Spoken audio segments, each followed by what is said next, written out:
India हर पल, मैं हूं आपके साथ रेखा मिश्रा। बुलेटिन की शुरुआत करेंगे फेंगुल तूफान से।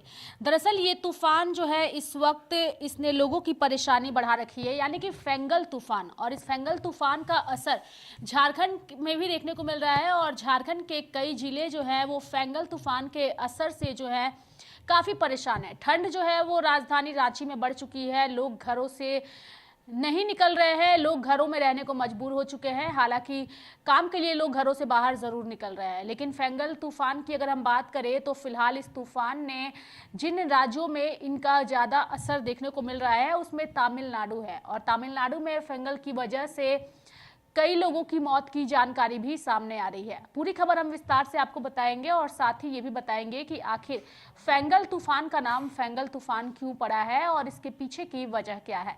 फेंगल तूफान को लेकर के जो ताजा अपडेट इस वक्त सामने आ रहे हैं उसके मुताबिक बंगाल की खाड़ी से उठे फेंगल तूफान के असर के चलते सोमवार को केरल, कर्नाटक, तेलंगाना और आंध्र में भारी बारिश जो है वो हो रही है। वहीं लगातार हो रही बारिश की वजह से तेलंगाना जो है कई जगह जो है वो पानी जो है वो बाढ़ की स्थिति भी पैदा हो गई है। तमिलनाडु की बात करें तो तमिलनाडु में भी बाढ़ जैसी स्थिति पैदा हो गई है। दूसरी ओर फेंगल तूफान 30 नवंबर शाम 7:30 बजे पांडुचेरी के कराईकल और तमिलनाडु के महाबलीपुरम के बीच समुद्र तट से टकराया था। तूफान अब केरल, कर्नाटक, तेलंगाना और आंध्र प्रदेश में पहुंच गया है और इन राज्यों में इसका खासा असर भी नजर आ रहा है। तमिलनाडु में तिरुवनंतमलाई में पहाड़ी पर भूस्खलन हुआ। एनडीआरएफ के मुताबिक लगभग 40 टन वजनी चट्टान पहाड़ से लुढ़क कर वीयूसी नगर की सड़क पर बने घरों पर गिरी, जिससे 2 घर जमींदोज हो गए। 7 लोगों के मलबे में फंसे होने की भी आशंका है और फिलहाल उन लोगों को बचाने के लिए रेस्क्यू अभियान भी लगातार जारी है, यानी कि रेस्क्यू अभियान भी किया जा रहा है और मलबे में फंसे लोगों को भी बाहर निकालने को लेकर के पूरी तैयारी की गई है। लापता लोगों के नाम राजकुमार, मीना गौतम, इनिया, राम्या, विनोदिनी और महा भी लापता है। एनडीआरएफ हाइड्रोलिक लिफ्ट से चट्टान हटाने की कोशिश कर रही है। दूसरी ओर तमिलनाडु के पांडुचेरी में टूटा बारिश का 30 साल पुराना रिकॉर्ड, यानी कि तूफान फेंगल रविवार को कमजोर पड़ गया था। इसके असर से हुई मूसलाधार बारिश से 3 लोगों की मौत हो गई है। पांडुचेरी जिले में 24 घंटे में 49 सेंटीमीटर बारिश हुई। यह 20 साल की सबसे अधिक बारिश है। शहरी इलाकों में पानी भरने से सेना को बुलाया गया। सेना ने 200 लोगों को सुरक्षित स्थान पर भी पहुंचाया। 1000 लोगों को राहत शिविर में भी पहुंचाया गया। वहीं दूसरी ओर फेंगल तूफान के असर की बात करें तो कहां और कितना इसका असर रहेगा वो भी हम आपको अपनी इस रिपोर्ट में विस्तार पूर्वक बताएंगे। दरअसल तेलंगाना में की बात करें तो 10 जिलों में आंधी तूफान की चेतावनी है, यानी कि सोमवार को तेलंगाना के 10 जिलों में आंधी तूफान की आशंका जताते हुए येलो अलर्ट जारी किया गया है। इनमें यशशंकर, भूपालपल्ली, मुलुगु, भद्राद्री, कोठा गुमडेक, खम्मम, नलगोंडा, सूर्यपेट, महबूबाबाद, वारंगल, हनमकोंडा और जनगांव में तेज हवाओं और भारी बारिश की संभावना है।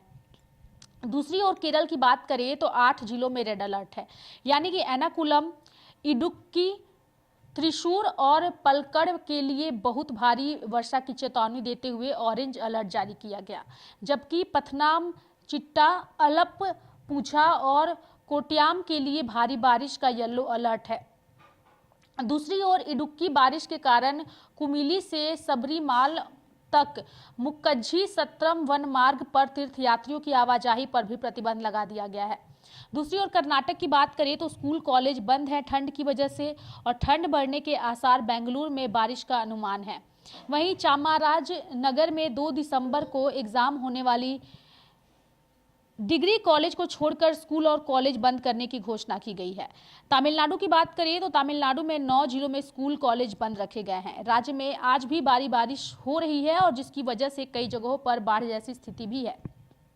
सलेम, धर्मपुरी, तिरुवनंतमलाई, तिरुपतुर, वेल्लोर और रानीपेट जिलों में 2 दिसंबर को केवल स्कूलों में छुट्टी घोषित की गई है, जबकि कुडलूर, विलुपुरम और कृष्णगिरी में सभी स्कूलों और कॉलेजों में छुट्टी है। सऊदी अरब ने फेंगुल तूफान नाम दिया। अब हम आपको विस्तार पूर्वक बताएंगे कि आखिर ये जो तूफान का नाम है फेंगुल तूफान, ये तूफान का नाम फेंगुल तूफान क्यों रखा गया। दरअसल सऊदी अरब ने फेंगल तूफान नाम दिया। इस तूफान का नाम फेंगल सऊदी अरब की तरफ से प्रस्तावित किया गया। यह एक अरबी शब्द है जो भाषाई परंपरा और सांस्कृतिक पहचान का मिश्रण है। यह शब्द वर्ल्ड मीटियोलॉजिकल ऑर्गेनाइजेशन यानी कि WMO और संयुक्त राष्ट्र आर्थिक और सामाजिक आयोग UNESCAP के नामकरण पैनल में क्षेत्रीय विविधता को दर्शाता है। चक्रवातों के नाम का चयन करते समय यह सुनिश्चित किया जाता है कि नामों का उच्चारण आसान हो, वे याद रखने में सरल हो और सांस्कृतिक रूप से निष्पक्ष भी हो। यह ध्यान रखा जाता है कि नाम ऐसे हो जिनसे अलग अलग क्षेत्रों और भाषाओं के बीच कोई विवाद पैदा ना हो या किसी का अपमान ना हो। वहीं दूसरी ओर पहाड़ों पर हो रही बर्फबारी से मध्य प्रदेश, उत्तर प्रदेश, राजस्थान के कई जिलों में ठंड बढ़ गई है और मध्य प्रदेश के 10, राजस्थान के 8, उत्तर प्रदेश के 2, छत्तीसगढ़ के 2 शहरों में पारा 10 डिग्री से भी कम रिकॉर्ड किया गया है।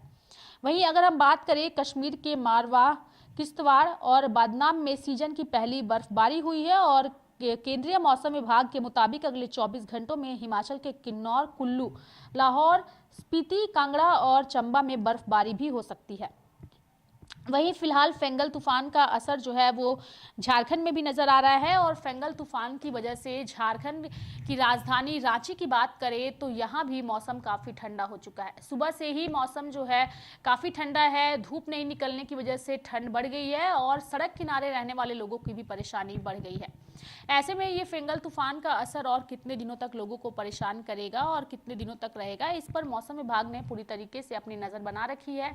लेकिन फिलहाल के जो ताज़ा हालात है वो तमिलनाडु, केरल, इन सभी जगहों पर फेंगल का खासा असर नजर आ रहा है। फ्लाइटें जो है वो रद्द कर दी गई हैं, कई ट्रेनों का परिचालन भी ठप कर दिया गया है लोगों की सुरक्षा को देखते हुए। मेरे साथ फिलहाल अभी के लिए इस खबर में इतना ही। तब तक के लिए आप देखते रहिए लाइव इंडिया हर पल। नमस्कार।